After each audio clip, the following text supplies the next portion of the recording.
Welcome to Your Yes-Filled Life. I'm Brenda Winkle, an intuitive leadership coach and somatic guide for high performers, high achievers who want more freedom, ease, joy, and energy. You are a visionary leader, driven, intuitive, and ready for more. More flow in your work, more presence and joy in your life and relationships, more trust in yourself and the decisions you make every day.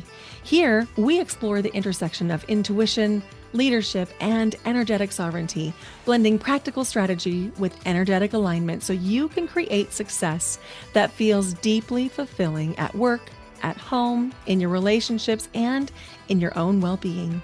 You'll hear inspiring stories, practical strategies, and high-level conversations designed to help you integrate the woo into your daily life. Because when your energy is aligned, everything flows. Ready to elevate how you lead and live? Start by downloading my free energy audit at brendawinkle.com/audit and discover what's fueling or depleting you. Let's do this. Your yes-filled life starts now. Hello, and welcome to Your Yes-Filled Life. I'm your host, Brenda Winkle. Today on the podcast, we have my friend and somatic experiencing expert, Sarah Sherwood, on the podcast, and you're in for such a treat. And I just want to say a huge thank you. Thank you for listening. If it's your first time here, welcome. If you are a returning listener, welcome back. We have officially ranked in the top 5% globally of all podcasts. And I just want to say thank you for listening. Thank you for your ratings. Thank you for your reviews. I read every single one, and they mean so much. And it is because of listeners like you that we have ranked in the top 5% globally. And I just feel so, so grateful. I was reading a journal this weekend that I had written in last year, and I found the journal entry where I set the intention to have the podcast rank in the top 5%. And truthfully, I had forgotten that I put it in writing. I also had forgotten that I had set out some really specific goals of how to nurture the podcast and really track the energy of what the podcast needed in order to grow. And it was stunning to me to realize that even though I didn't go back to that journal until this weekend from a year ago, that it had influenced my actions, which is just to say, the intentions that you set, the goals that you create, they really do influence your actions and your thoughts. And so being intentional around just saying and then writing down what it is you really, really want to bring into your experience is so impactful. It's difficult to control the timing, and that's where a lot of people get discouraged because we sometimes think it should happen right away. And sometimes it does happen right away, but more often it takes time and it takes inspired action. And so just let this be a sign that the thing that you are wanting to create in your life, just keep on going, keep on taking that inspired action. So before I introduce you to Sarah, I wanted to share something with you, and I'll talk more about this on the Table of Woo podcast, which comes out for its very first episode on May 5th, 2025. I am really coming more into my own version of my authentic self. That's what I help people do. I help them feel safer to be themselves. I help them feel safer to step into their spiritual gifts. And I do this work because that's what I do for myself. And so the more work that I have been doing, I'm realizing I'm holding back on you. I'm holding back on all these gifts of my psychic knowing, my intuitive knowing, my mediumship. And so I'm now offering readings, and I'll put a link in the show notes if you're curious and want to learn more. But more specifically, I feel really called to help everyone that is interested in learning to access their intuition. And one of the things that I see a lot of people have a curiosity and an interest in is oracle and tarot cards. And so I created a free course that you'll get instant access to just to help you get better readings, to help you ask better questions. If you've not quite landed on your favorite deck yet, I'll talk to you about how you can pick your deck, the difference between Oracle and tarot cards, and I'm going to share with you the two things even most experienced readers are missing in their readings. And you can go grab that free course at brendawinkle.com/Oracle. And I hope that you do, because my intention behind this course is to help you get better readings, to help you really trust your own intuition, because there's a lot of information that's coming at us all the time, whether it's from the news outlets or social media. And the more tuned into your intuition, the more discernment you're going to have around what is actually true. So go grab that free course. It'll take you about 30 minutes to watch the video. It's like 27 minutes. And there's also an ebook. So go grab those. And I'd love to know, if you grab it, what you think. Now, let's learn a little bit about Sarah Sherwood. Sarah Sherwood is a somatic experiencing practitioner, a mindfulness coach, and a certified trauma trained breathwork facilitator who specializes in working with how trauma and overwhelming stress cause uncomfortable feelings in our bodies and unhealthy patterns of behavior that hold us back from the fullness of life. She helps her clients resolve those reactions through regulating the nervous system. And as a result, people who feel overwhelmed with the demands of life move through their current stress and past trauma to create new patterns that help them reclaim their lives with joy and passion. I'm so excited to introduce you to Sarah Sherwood. Hi, Sarah. Hi. I'm so excited to see you today. Thank you for being here. Yeah, you're welcome. So good to see you and be here with you as well. Yeah.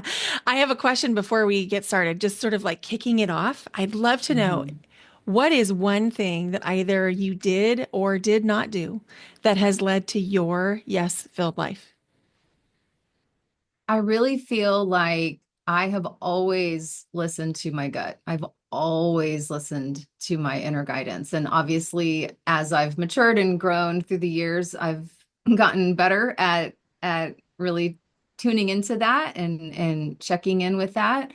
But even as early as like grade school, middle school, I felt like I'm not interested in what everyone's telling me I need to do and should do. And I was very much listening to what was important to me. So I think just that cumulatively over time is just, I've said yes to a lot of yeses. And Mm, I love that.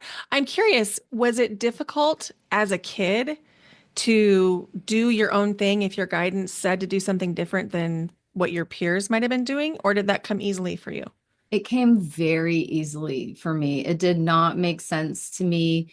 And I was very much like, you do you, but I'm not doing that or whatever, or everyone tells you you need to get a 9 to 5 job, but I don't think I'm going to do that kind of thing. I think that there was an innocence and a bit of a ignorance. Like I didn't know better if by Mhm. the world's wisdom. It just didn't make sense to me. So it was really easy for me. And it continues to be something that kind of guides my life for sure. I can totally track that in my personal experiences with you. Uh-huh. I've witnessed that. You're just like, yeah, no, that's not for me. Or yes, this Uh-huh. is for me. And you don't Hmm. question it. You don't overthink it. It's just is what it is. Can overthink it. I will I'll clarify that. I have an intuitive side and a very strategic mind. So I joke that and like sometimes I have to give my mind a mind bone, like you give a dog a bone to just Mm. like go chew on that because you're over processing. So I'll own that. But um that's usually after I've already felt the yes, right? And now I'm just kind of, being a human and overthinking it a little bit. But I don't um typically take forever to decide. Hmm. And that Mhm. makes sense to me too. So I know that in fact, I was talking to somebody about this just yesterday. The hardest part is making the decision. Mhm. It's not actually executing the thing, it's deciding. And so the overthinking, if it comes up for me, is after I've already decided, then I get into, okay, well, how am I going to execute this? How am I going to communicate this? How am I going Right. to apply this to my life? Hmm. Totally. Yeah. So before we get too much further, would you be willing to tell the audience a little bit about yourself and the work that you do in the world? Yeah, of course. So I have a long history working with the body and all sorts of levels, hands-on body work, somatic experiencing, which is a body-based trauma resolution modality. I've been a coach for almost 20 years. And so I take a coach approach to helping people uh, discover and then dissolve obstacles and unconscious patterns. So the unconscious mind expresses through the body. It's we get in default mode, autopilot, we do these things, or we'll have a stimuli or trigger, and we're in our default pattern before we even had a thought about it. We didn't even get to overthink it. It just like we reacted. So I really love helping people see how they adapted early in life to difficult and overwhelming experiences and really like celebrate the survival strategies and how far they've come, and that has really served. And but also seeing how maybe today it's not so helpful. Maybe today it's holding you back from moving into this next phase of your expression. And but the I like the kind of touchy-feely, go deep, do the heart's inner child work, but then I also love just the really left brain strategic neuroscience, the neurobiology of change. How do you actually rewire your brain? There's neural training techniques that are really specific to creating changes in your brain. And so I love that side of it as well. So it's not so abstract and just kind of like, I don't know, maybe I'll have this like healing moment. So I like both sides of that. But I work with individuals, groups, organizations. Breath work is one of my modalities. So I love learning. So lots of tools in my toolkit. I love this. So you're speaking to a couple things that I just want to kind of pull the threads on. One is when you mention like growing up with difficult or overwhelming situations, my definition of trauma is anything that overwhelms the nervous system capacity to cope in Mhm. that moment. And so Yep. many times when I listen to what's out there in culture, we hear the word trauma thrown around and we hear the Mhm. word big T trauma and little Yep. t trauma. And Mhm. my belief is that the body does not really care if it's a capital letter or it's not a capital letter. And that in working with trauma, trauma is trauma is trauma is trauma, and that the Mhm. hierarchy we've created around healing trauma in our culture is really designed to help our brains latch on to difficult situations. I'd love to hear your take on this. I 100% agree with you. And I think that I observe a few things. I think in the last 5 to 7 years, there's been a bit of a pendulum swing where like everything's traumatic now, right? Yes. Like you stubbed your toe and you're traumatized.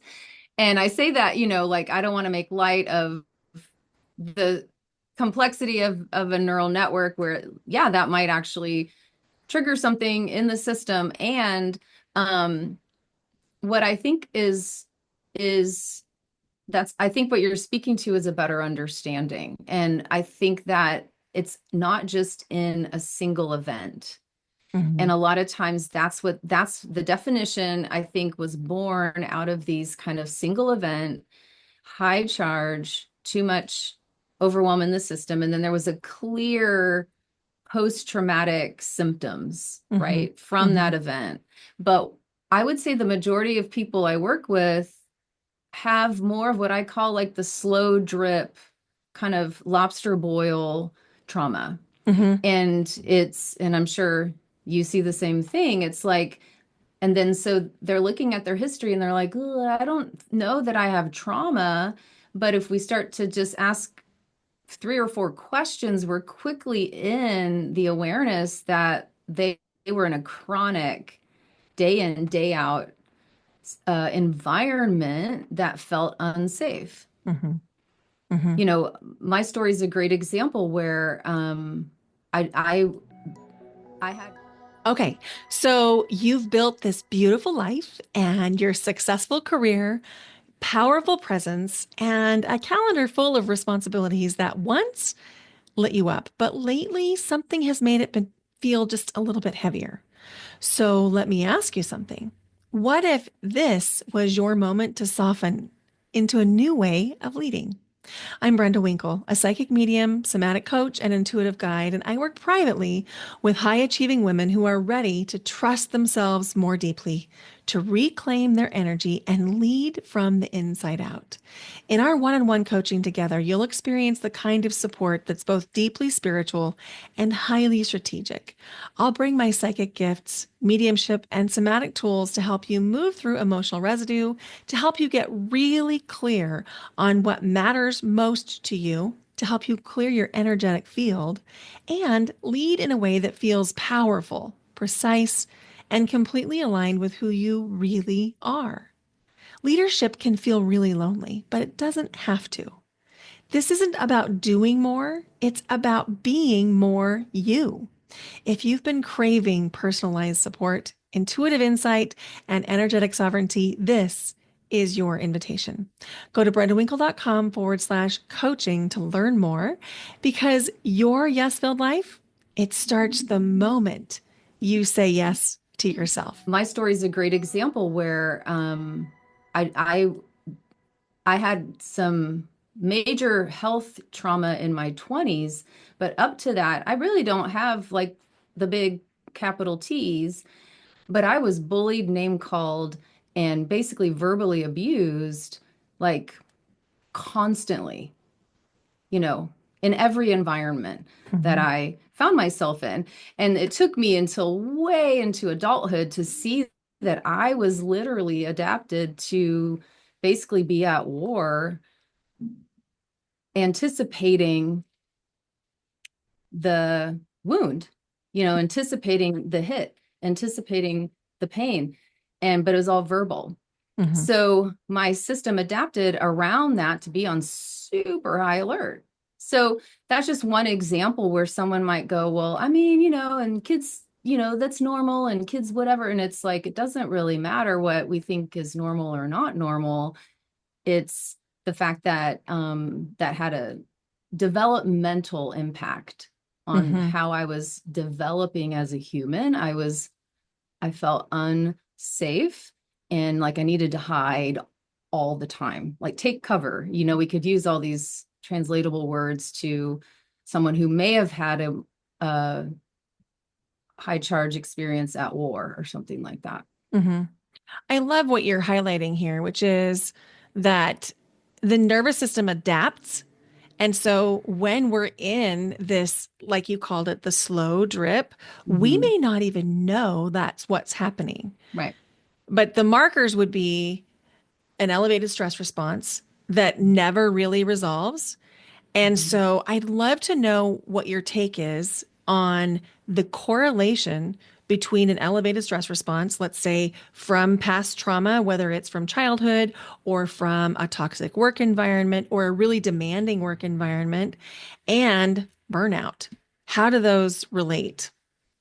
Oh, they're so clear. It's the best metaphor, and people use it a lot, so you might have heard it, but it's like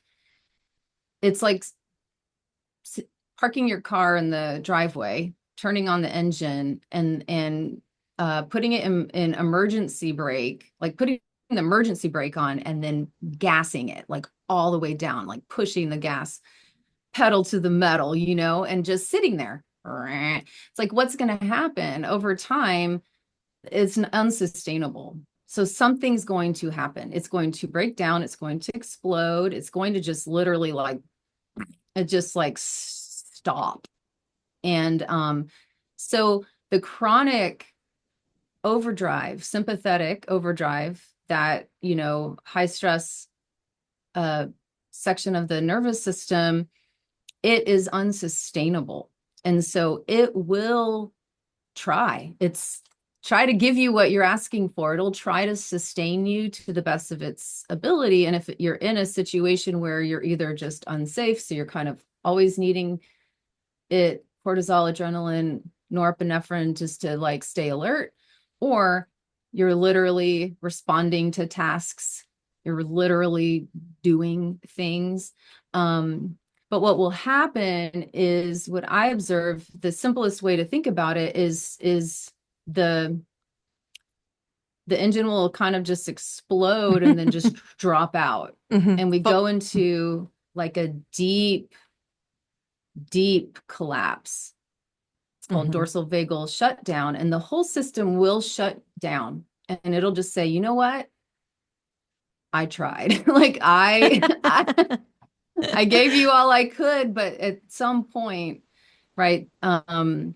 It just can't. And so that's what we correlate with symptoms of burnout. It's really deep symptoms of exhaustion and dorsal vagal shutdown and the kind of a freeze state in the nervous system where it's releasing different neurochemicals to basically get you to stop. Hmm. But the adrenal system has been taxed to the point where it can't function anymore. It can't give you any more of the stress Yes. hormones to give Yes. you a little get up and Yes. go.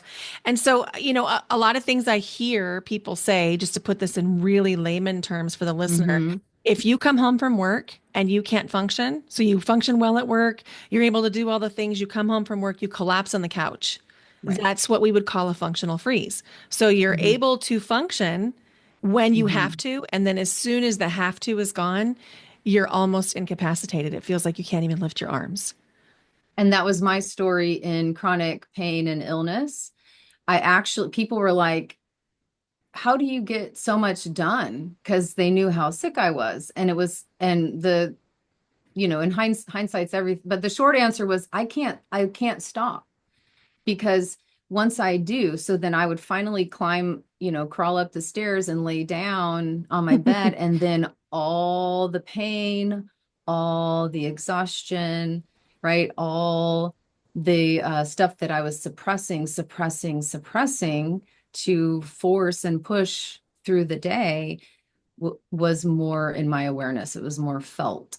And it Mhm. was really difficult to fall asleep because I just got flooded with all of that. And so that's another way that can show up for people is once they that collapse that sets in, it's too overwhelming also to just feel all the things that are happening in your body or your psyche or emotions. Absolutely. So I want to move into talking about solutions, but before we do, one thing that comes up for a lot of high achievers, high performers, people that are really at the top of their game, a lot of times they're on, quote unquote, Mm-hmm. and people are depending on them. Maybe even people's lives are depending on them if they're healthcare providers. And one of the things that comes up for a lot of the people that I work with is they say, I don't have time to process the emotions or listen to Mm-hmm. my body in the moment, whether that is a board meeting or an emergency room visit, depending on what the role is for Sure. the person. So I'd love to talk about strategies that people can use to allow themselves to tap into their inner knowing, to tap into those feelings that are not going to incapacitate them in Mm-hmm. those moments when they still have to be functional because their career or their children or their family requires their functioning. Right. I think a lot of people correlate any kind of relaxation or down regulation techniques or exercises with like the 90-minute yoga class where you end in Shavasana and you're just, kind of blissed out and takes forever and you're kind of like, I'm ready for a nap. And there's so many strategies that are shorter that you can apply intentionally at key moments, but are actually more to the way that I think about it is like you are lowering the stress, but you're lifting the floor. So that kind of exhaustion drop, that heaviness, that kind of, sometimes it's this dullness across the eyes, you're also lifting the floor. So a really basic one that a lot of people know about, but it don't always put it into practice is something like box breathing. So Mhm. anytime you do focus focus breath, but it's same count for the inhale as the exhale, and you create a rhythm around it, it's going to keep you alert you're still staying with that alert activation, but you're lowering it. So let's say it was on a volume 10, you can bring it down to a 5, but you're not going to a 0. But with the extended exhale and then bringing some coherent patterning into the breath, then you're going to lift that exhaustion and bring a little energy up on board. So there's practices like that. Any kind of coherence breathing, which is just like matching the count, is going to put you more in that focus, productivity, flow state, kind of place. And athletes do it, high performers, people who are about to give a presentation at work. There's great applications that aren't going to cause you to get drowsy and, reach for a nap or more coffee alternatively. And the interesting thing is you can do this while you are in the crisis. You can absolutely breathe.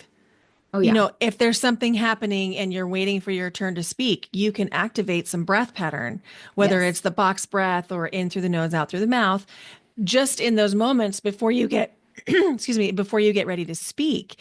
And so I love what you're pointing to, which is it doesn't have to be like a session. It can No. be 2 minutes or Mhm. 10 minutes and it will change your life. When I was a full-time teacher, I would teach 11 classes in a day, back to back to back to back to back. So Wow. I started in the morning, I would go till lunch, I would have 45 minutes, and then I would teach the rest of the day. And some days I only taught 10 classes, and those were my easy days. And I would lay with my feet up on the chair. So I'd lay on my back on the floor with my feet up on the chair, and I'd set a timer for 7 minutes. And Mhm. I was not yet a trained breathwork facilitator. I was a yogi, or I practiced yoga, and I knew that I felt better when I was breathing in my Right. body like that. And so I was, pulling on those yogic practices. And it was how I survived the last 5 years that I was teaching. Mhm. Every day, legs up on a chair, breathing 7 minutes. And, if you don't have time for 7 minutes, we have other issues. Right. Right. And I'm glad you're pointing to that, because I think that that's more just a strategy coaching, application than it is a reality, like there literally is no time. Um, we can make time, we can, adjust time and find those places where it'll work. But even like, I love that you're speaking like in the moment, because the military, they use box breathing across the board, and they're in motion, they're in action while doing it, and it's to help they need to stay alert, but they need to calm their nerves so they can be focused and intentional about what they're responding to, um for obvious reasons. And they're probably the least yogic woo woo, organization around. But they're like, oh, give us the box breath, because it helps what I was describing of like, bring that, I'm a little like, a little activated, bring it down, but I need to stay real clear and alert and focused. Mm-hmm. Yeah, absolutely. I mean, if the military can use it, anyone can use it. So, as you were navigating your own healing journey and you were realizing that your body was having this stored trauma and you were trying to find ways to just feel better, what were some of the things that worked for you? And maybe same question, maybe different. Are those the same kinds of things that you coach your clients to look at or think about? Well, I think one of the most important things, and there's a handful of modalities, but that's why I discovered somatic experiencing, which is learning how to track how your body's reacting to stress, and then to actually complete the way that your body got ready to protect yourself, respond, defend yourself, etc. I had a ton of freeze in my body. And so just thinking about it and analyzing it and understanding it, I was very good at.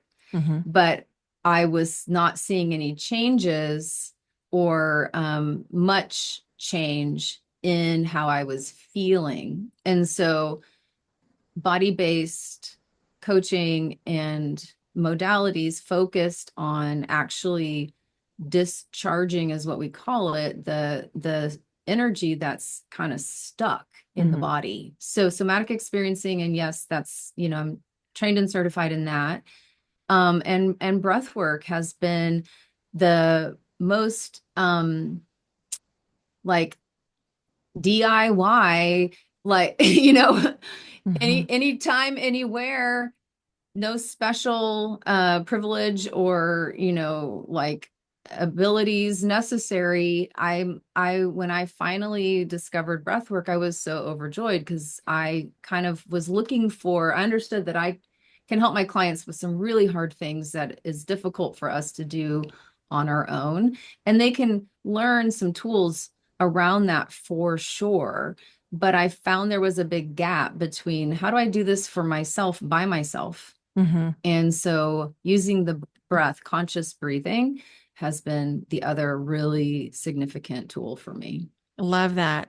Me too. So my healing journey, I had PTSD from an abusive marriage, and I didn't know you could have PTSD from a marriage when I was diagnosed with PTSD. Mhm. I thought it was limited to people who had had one of those singular moments.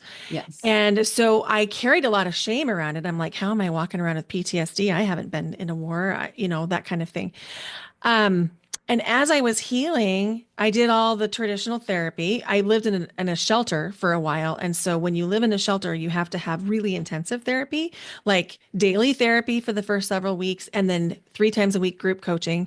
And so you are not missing out on any kind of therapy if you're in those Mhm. environments. And then I graduated to once a week, the once a month, and then eventually graduated. And I still carried things in my body. I wouldn't have Mhm. labeled it like that at that time. What happened was, um, my dad came over and he was dropping something off, and it was like totally just helping, that kind of a thing. I don't Mhm. remember what it was. And I don't remember specifically how I responded, but I remember what he said. And he said, Brenda, you're going to have to find a way to calm down. You are always looking for the other shoe to drop. You're always ready for an emergency, and you're going to have to find a way to dial that back. And I was like, but I don't know how. Right. Like, how do I do that? And he was like, I don't know. You're going to have to find a way. And so I was like, well, how am I going to find a way? How do people relax? That was my first question. Like, Mhm. obviously, I need to relax. Okay. What does that look like? And so I was talking to my sister about it. And she was like, she was a yogi, practicing yogi at that time. This was like in 2008. And she was like, how about if when I come to visit you, we go to yoga together? And I was like, okay. So we went to yoga class together and I really liked it. She bought me a package for my birthday and I waited 6 more months to go back because it was just like, so much. But as Mhm. soon as I went back, I was noticing that I was more deeply breathing. I Mhm. was noticing that I wasn't on edge all the time. Mhm. And I started to notice what my body felt like. And Mhm. I hadn't realized I wasn't feeling anything. I mean, it would take like a blister on my foot for me to be aware of my foot. Right. And so my gateway drug was yoga. And Mhm. then through that, I discovered all of the other, energy healing modalities and that ultimately Mhm. led me to breath work as well. And I'll double down on what you said, which is I had been trained in Reiki and theta healing and clendening and highly trained in those, but breath work for me was like Mhm. the key that opened every door. Mhm. Yep. There's something so empowering about it. It's hard on one hand, it's not easy. Um, and it's so easy Yeah, and exactly. simple. I I think the hardest thing is getting started, wouldn't you say? Exactly. Exactly. It's like just it's there's a momentum and an innate, like, your system already knows how to do it. Your body already knows how to do it. You're just sending a quick, short little memo, like whatever. There's different ways of breathing that have different impacts on the nervous system. So as long as you are clear on what memo you're sending the nervous system, that's it. Hmm. And then you just have to stay with it for a couple minutes. Let's talk through some common objections that I hear and let's see what other common Okay. objections you hear. So, one Yeah. thing that I hear from people is, well, I can't breathe like that. It's hard. I can't breathe that Mm-hmm. pattern. And my response is, well, your mind tells you you can't breathe that way, but Mm-hmm. your body will if you give it, 2 to 3 minutes, all of a sudden your body will take over. I'd love to Mm-hmm. hear how you would coach somebody through. When I was a choir director, one of the things that happened right before every concert was that I would either lose my voice or develop some hoarseness. What I didn't know at that time was that I was actually experiencing a chakra imbalance. Chakras are the energy centers inside your body. And if you have a chakra imbalance, you might be feeling scattered or heavy or second guessing your intuition. Maybe you have stomach upset, or maybe like when I was a choir director, you'll notice that it's not only difficult for you to speak your truth, but you'll actually lose your voice. Your energy and your chakras are always speaking to you. They are the energy system that governs the body. And they are constantly in flux, responding to the foods that you eat, the experiences that you're having, the thoughts that you're thinking, and the feelings that you have. And that's why learning how to support and balance your chakras can be a total game changer. Because when you know how to identify a chakra imbalance and how to shift it, it's like you have just gotten the key to the biggest unlock you've ever had. And that's why I created Clear Your Energy, Trust Your Intuition, a 3-day live chakra workshop for people who are ready to connect to their own energy and power. You'll learn exactly where your energy might be leaking, whether that's blocked or overwhelmed or actually an energy leak, so that you can clear it, so that you can plug the energy leaks and feel more like yourself again, so you can trust yourself more deeply. We're going to explore all 7 chakras from your root, where you ground into stability, to your heart, where you give and receive love, to your third eye, where your intuition already knows the way. We're going to meet May 20th through 22nd live on Zoom from 5:30 p.m. Pacific to 7 p.m. Pacific each day. And you're going to have a replay for 30 days after the workshop. Your investment is $111. If you're ready to stop absorbing everything and start leading from a place of true alignment, this is your next yes. Save your seat at brendawinkle.com/chakra. I cannot wait to meet you on the inside. So, one Yes. thing that I hear from people is, well, I can't breathe like that. It's hard. I can't breathe that Mm-hmm. pattern. And my response is, well, your mind tells you you can't breathe that way, but Mm-hmm. your body will if you give it, 2 to 3 minutes, all of a sudden your body will take over. I'd love to Mm-hmm. hear how you would coach somebody through. So I'd say all that, absolutely. And then what I might, I have this I was a personal trainer in my past life as well. And because of my high levels of chronic pain that I was in for 20 years, um, before I knew how to breathe, and I was dealing with that level of pain, all the practitioners that I would see would say, "Oh my gosh, wow, you have the tightest diaphragm of anyone I've ever felt." And they thought that was so cool. And I felt a lot of shame. And I was like, I'm not trying to do that. I don't know what that means. So all that to say, um, meeting someone where they're at and like teaching some mechanism of breath too. Hmm. So like starting with the breath wave really slowly and coaching them on the mechanics Hmm. and helping them form like a mind body connection, like just with the belly and then now with the chest, right? Hmm. And now let's feel it come all the way up. And so I might I've done that before where I've needed to help someone form that mind body connection. Hmm. And then it clicks pretty quickly. And they're like, oh, wow, it just went like the wave thing that you were talking about. I'm like, Yeah. yes, cool. Yeah. And then we'll go deeper with something that they felt like they couldn't do. So I kind of will help train the mind around it a little bit. I love that. And one thing I know from our personal conversations about your journey that has really solved the chronic pain is your attention to nutrition. Mhm. And I'm wondering, was that something that you sort of innately knew might be connected to feeling better, or was it something that you discovered along the way?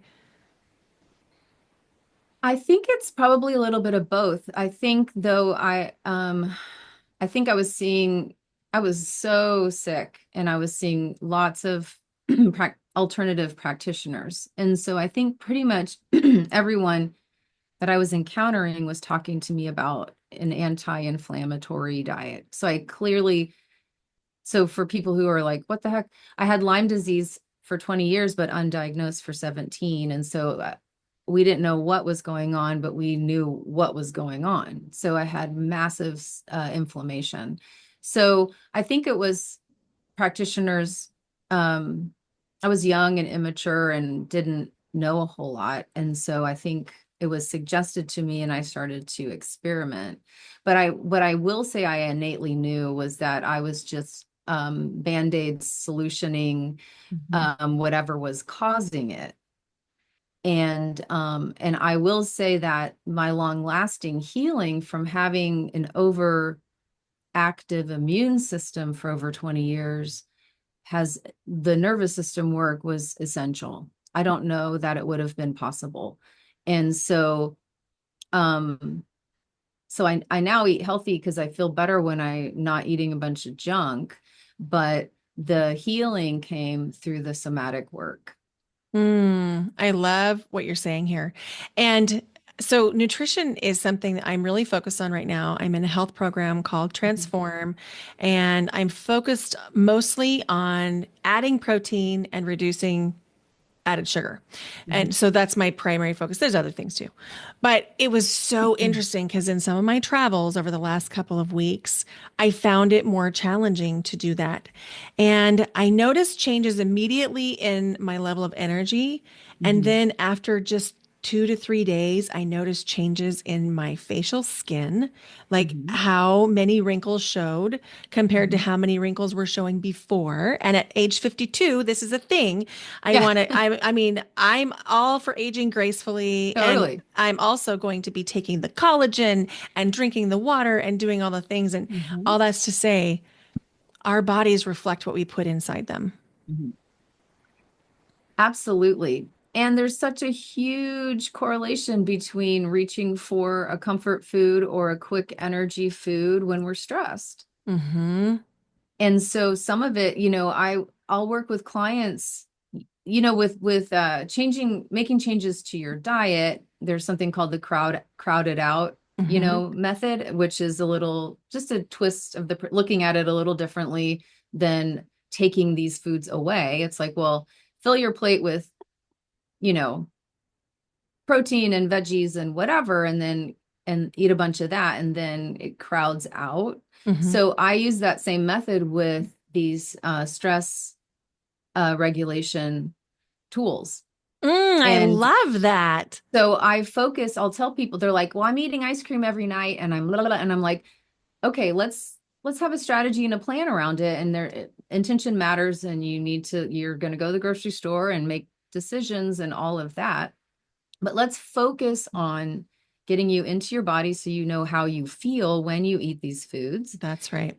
And let's also work on you having something else in your toolkit to reach for when you're feeling stressed and overwhelmed or having an emotional response. Because up till this point, that's what you know to do. That's what you're reaching for. You're reaching for the ice cream. Hmm. Hmm. So I just try to neutralize it. Like that makes sense. It's like a little chemistry experiment, Yeah. and you just like pour some neurochemicals in the test tube and it changes. So let's do that with something else.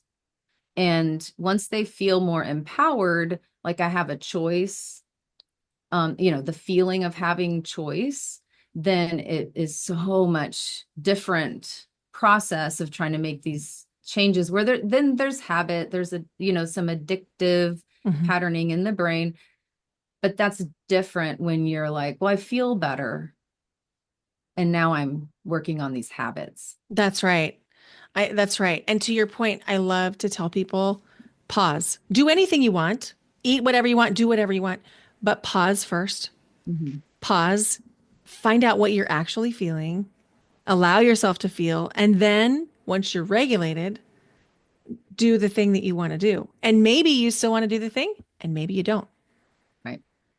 I love Yeah, that. it's the mindlessness and the disassociation from choice and behavior that causes the biggest problem. But if Absolutely.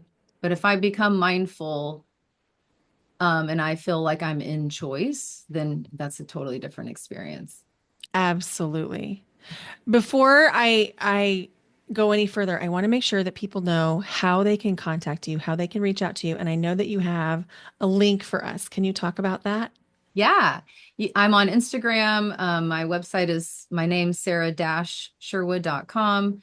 And the link that I'm providing is a two-part video series and action guide. It's a real simple process of learning how to pause, like literally exactly what you were just talking about, and to look at a pattern, and break it up and actually kind of map it a little bit and learn how to take that pause and then to redirect and make a different choice in a new behavior, a new feeling, a new thought, and understanding a little bit of the neuroscience of like what's actually happening when I find myself just in autopilot default mode with these patterns that I'm struggling with.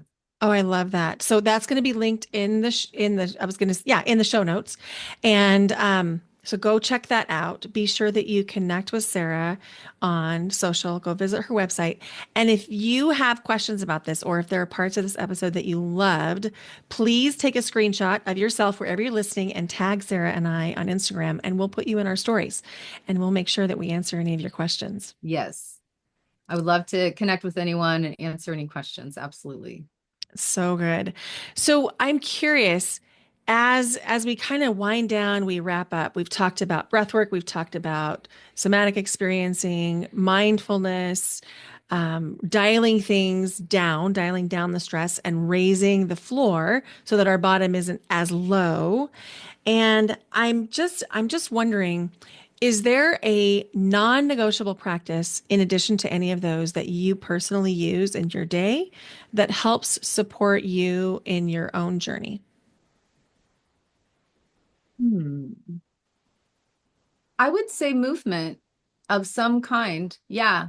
Yeah. I realize when you ask the question, I'm like, what is my when you, because I was thinking non-negotiable and I'm like, no, it's movement. I know that if I move my body, and that could look like going to an exercise class or walking around the block, can look like more traditional exercise. Or if I am feeling stagnant or overwhelmed, just getting up and just shaking my body, swinging my arms. I do this kind of this 6 point lymph clearing, just to keep lymph flowing through my body, stuff like that. Any kind of movement, I think, is really core to just self-care and maintenance. I totally agree. And I know that from my personal anecdotal experience, I was living in a retirement center or near it, adjacent, for about 5 or 6 weeks this summer when my dad was sick. And I can tell you that there's a correlation between mobility and being able to carry your own groceries when you're 90 and being active now. Mhm. I believe it. I Yeah, it's believe it. so good. Sarah, thank you so much for being here with us. You're so welcome. It's so fun to talk. So fun. Remember that we have the 3-day chakra workshop coming up May 20, 21, 22, and you can learn more by going to brendawinkle.com/chakra. And that there is a new podcast launching. That's right. The Table of Woo podcast goes live on May 5th, 2025. Hello, and welcome to the Table of Woo podcast, the place for lightworkers, mystics, healers, intuitives, empaths, and seekers. I'm your host, Brenda Winkle. I'm a psychic medium, mentor, somatic coach, educator, and energy healer who's been doing this work since 2015. Here at the Table of Woo, you'll deepen your spiritual connection, enhance your self-awareness, elevate your well-being, and empower yourself to live in your full alignment. Here at the Table of Woo, we normalize spiritual gifts and treat them with reverence and respect while having a really good time. This show is your sanctuary, a space where intuition leads, healing happens, and you learn to create a life that feels as good on the inside as it looks on the outside. This is the place where you can ask the questions you've always had so you can start to feel safer using your own spiritual gifts. Start by understanding what's impacting your energy and download your free energy audit at brendawinkle.com/audit. Whether you're building a heart-led business, you're just curious about crystals and oracle cards, you're seeing spirits, you want to reclaim your energy, or you're navigating your next chapter, this is your invitation to come home to yourself. Grab your seat at the Table of Woo podcast. I hope that you enjoyed that conversation with Sarah Sherwood as much as I did. One of my big takeaways was how Sarah talked about bringing up the floor in our nervous system response. In other words, our bottoms, our low moments won't be as low when we create some nervous system repatterning. I just love that mental image. So if you loved this, would you please consider sharing it with a friend and going to give this podcast episode a rating or a review wherever you're listening? It means so much. And it really does a lot to help get the podcast into the ears of more listeners who really need it. Now, a couple of quick reminders. Remember that you have access to a free Oracle and Tarot card course. I'll put the link in the show notes. We have the Chakra Workshop coming up.